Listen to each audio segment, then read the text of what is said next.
बिस्मिल्लाहिर्रहमानिर्रहीम। अस्सलाम वालेकुम। Project management MGMT 6 to 7 assignment number 1 इसकी अनाउंसमेंट हो गई है और कल इसकी लास्ट डेट है, मतलब 12 डेट इसकी लास्ट है।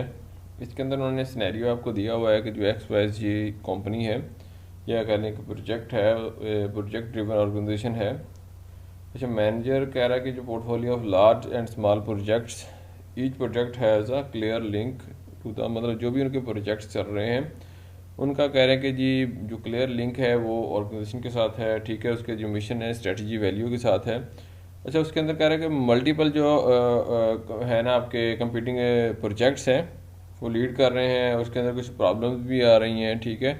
और उसके अंदर जो रिसोर्सेज यूटिलाइज हो रहे हैं उसके अंदर भी कुछ इश्यूज आ रहे हैं, मतलब क्योंकि हो सकता है कि रिसोर्सेज तमाम प्रोजेक्ट्स को अवेलेबल ना हो। कुछ ऐसे प्रोजेक्ट्स होते हैं जो प्रॉफिट दे रहे हैं, कुछ प्रॉफिट नहीं दे रहे, इस हवाले से ना तो कह रहा है कि डिफ़िकल्टी सिंपल सी बात है इसके अंदर आ रही है टू के एलोकेट हमने रिसोर्सेज किसको करने हैं, मतलब प्रायोरिटीज़ के ऊपर किन प्रोजेक्ट्स के ऊपर रिसोर्स एलोकेट करने हैं, किसको स्किप करने हैं। इस हवाले से जो प्रोजेक्ट्स मैनेजर्स की ड्यूटीज़ हैं उसके ऊपर आपसे उन्होंने आपकी सजेशन मांगी। इसमें रिक्वायरमेंट्स के अंदर आप उन्होंने से क्लियरली आपसे पूछा है कि जी in the light of above scenarios की रोशनी के अंदर आपने एज अ प्रोजेक्ट मैनेजर कि उसके ऊपर आपने कोई कह लें कि critical understand the organisation strategy को आपने अंडरस्टैंड करना है, ठीक है।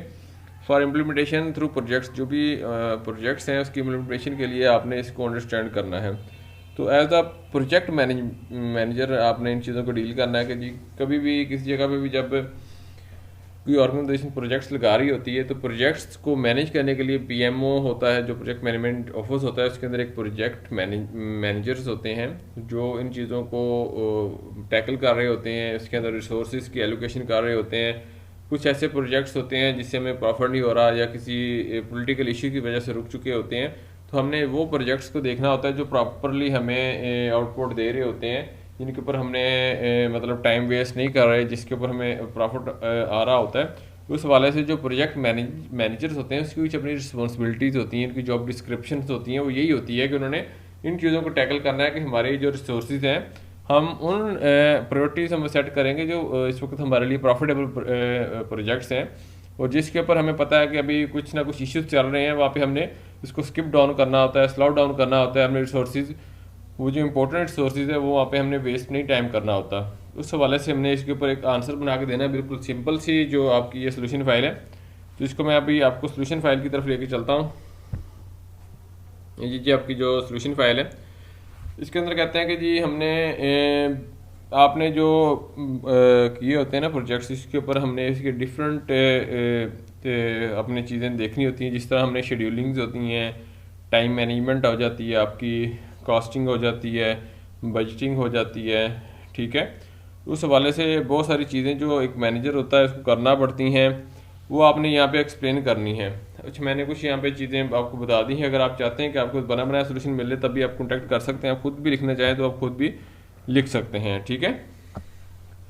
अब इसके अंदर communication with the team members. अब जो आपका प्रोजेक्ट मैनेजर है उसकी कम्युनिकेशन प्रॉपरली होनी चाहिए, उसको पता होना चाहिए जितने भी प्रोजेक्ट्स लग रहे हैं हर प्रोजेक्ट्स के ऊपर जो उनके हेड्स होते हैं उसके साथ उसकी प्रॉपर कम्युनिकेशन होनी चाहिए। उसको पता होना चाहिए कि किस प्रोजेक्ट के ऊपर क्या रिक्वायरमेंट है, कितने रिसोर्सेज चाहिए और प्रोजेक्ट पे क्या हमें फीडबैक आ रही है, क्या वो प्रोजेक्ट हमारे लिए प्रॉफिटेबल है या नहीं है, फर्दर इसके पॉलिटिकल इश्यूज तो नहीं आ रहे, कोई इकोनॉमिकल इशू नहीं आ रहे, ठीक है। या जो प्रोजेक्ट्स लगा रहे हैं, प्रोजेक्ट्स जो बंदे करवा रहे हैं, क्या आया कि वो आगे से प्रॉपर रिस्पॉन्स कर रहे हैं, पेमेंट कर रहे हैं, पेमेंट पेंडिंग है। इस हवाले से जो भी चीज़ें होती हैं वो जो उनके टीम हेड्स होते हैं वो उनको रिस्पॉन्स करते हैं। जहाँ पे हमें पता होता है कि जहाँ पे प्रॉपर रिस्पॉन्स आ रहा है उसके ऊपर फिर हमने अपना रिसोर्स की एलोकेशन करनी है, और जहाँ पे रिस्पॉन्स प्रॉपर नहीं आ रहा फिर हमने वहाँ पे रिसोर्सेज को स्लो डाउन करना है, या वो रिसोर्सेज जो हम यूटिलाइज नहीं कर रहे हैं एक्स्ट्रा पड़े हैं वो हम वहाँ पे कर सकते हैं, यूटिलाइज कर सकते हैं। इसके लिए जितनी अच्छी इनकी कम्युनिकेशन होगी तो इतना अच्छा वो इसको मैनेज कर सकता है। मतलब कम्युनिकेशन जो है वो इस पर बड़ी मैटर करती है, क्योंकि कम्युनिकेशन से हम डेली रिपोर्ट्स ले रहे होते हैं, ठीक है, अपना डाटा गैदरिंग कर रहे होते हैं, इसी बेस पे फिर हम डिसीजंस ले रहे होते हैं। तो यहाँ पे आपकी डिसीजन मेकिंग भी एक आप कर सकते हैं। जो प्रोजेक्ट मैनेजर्स होते हैं बेसिकली वो डिसीजन ले रहे होते हैं, ठीक है। वो डिसीजन बेस पे ही फिर हम ये चीज़ देखते हैं कि किस प्रोजेक्ट को हमने प्रायोरिटी देनी है और किसको हमने प्रायोरिटी नहीं देनी, और किसको हमने अपने रिसोर्स की एलोकेशन करनी है और कहाँ पे हमने रिसोर्स को स्टॉप डाउन कर देना है। ये आपका फिर उसके अंदर ये कम्युनिकेशन विद स्टेक होल्डर, ऊपर मेंबर था, अब यहाँ पे नीचे स्टेक होल्डर्स आ गया, ठीक है। तो उसके साथ भी हमने फिर देखना होता है, नेगोशिएशन करनी होती है, कहाँ पे हमने किस तरह अपने प्रोजेक्ट्स को लेकर चलना है, कहाँ पे किस तरह स्लो डाउन करना है, उस हवाले से सारा हमने यहाँ पे डाटा गैदर करना होता है।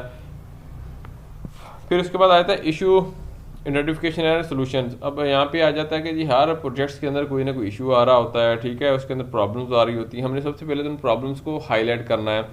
जब हम प्रॉब्लम्स को हाईलाइट कर देते हैं, फिर उसको कह लें कि उनके रिसोल्यूशंस भी देने हैं कि आया कि जो प्रॉब्लम्स हैं वो रेलिवेंट हैं, इरेलीवेंट है, हम कर सकते हैं, नहीं कर सकते। उस हवाले से जो चीज़ें होंगी वो सारी रिस्पॉन्सिबिलिटी प्रोजेक्ट मैनेजर्स की होती है कि हमने मतलब उसके अंदर जो बेसिक आ जाता है प्रोजेक्ट में, it is a common scope, budget है, रिसोर्स एलोकेशन हैं, अदर जो मिसलिनियस हमारी डॉक्यूमेंटेशन हो सकती हैं, वो हमने कहाँ पे मतलब इशू करनी है, कहाँ पे हमने रोक लेनी है, वो सारी रिस्पॉन्सिबिलिटी बेसिकली एक प्रोजेक्ट मैनेजर के ऊपर होती है कि किस तरह हमने इसको ट्रैक करना है, स्ट्रीम लाइन पर लेके आना है, ठीक है। वो सब चीज़ें प्रोजेक्ट मैनेजर की इंस्ट्रक्शन पर ही हो रही होती हैं। अब सबसे ऊपर आए तो बजटिंग, जो भी हम प्रोजेक्ट बना रहे होते हैं इसकी बजटिंग होती है, कॉस्टिंग होती है, शेड्यूलिंग होती है हमारी, ठीक है। वो सारी चीज़ें जो आपका प्रोजेक्ट मैनेजर है पीएम ऑफिस के अंदर वो इसको डील कर रहा होता है। उसके अंदर वो बता रहा है दो चीज़ें, जिस तरह उसने ऊपर बात की थी स्मॉल प्रोजेक्ट्स और लार्ज प्रोजेक्ट, इसके अंदर भी बात कर रहा है कि जो बजट हम कर रहे होते हैं, स्मॉल जो स्केल प्रोजेक्ट्स होते हैं उसकी कॉस्ट एस्टिमेशन होती है, ठीक है, वीक बेस भी हो सकती है, वन मंथली हो सकती है। मगर जो लार्ज आपके प्रोजेक्ट्स होते हैं उसके जो बहुत सारे एक्सपेंसेस होते हैं उसको मतलब मैनेज करना बड़ा मुश्किल हो जाता है। तो प्रोजेक्ट मैनेजर जो कहता है कि may spend review budget each day, उसमें समटाइम ये होता है कि वो डेली जो बजट है उसको रिव्यू करता है कि उसके अंदर क्या अप डाउन के मतलब अरबों के प्रोजेक्ट्स होते हैं, करोड़ों के प्रोजेक्ट्स होते हैं, तो उसके ऊपर फिर डेली बेस पे भी उसके रिव्यू होते हैं।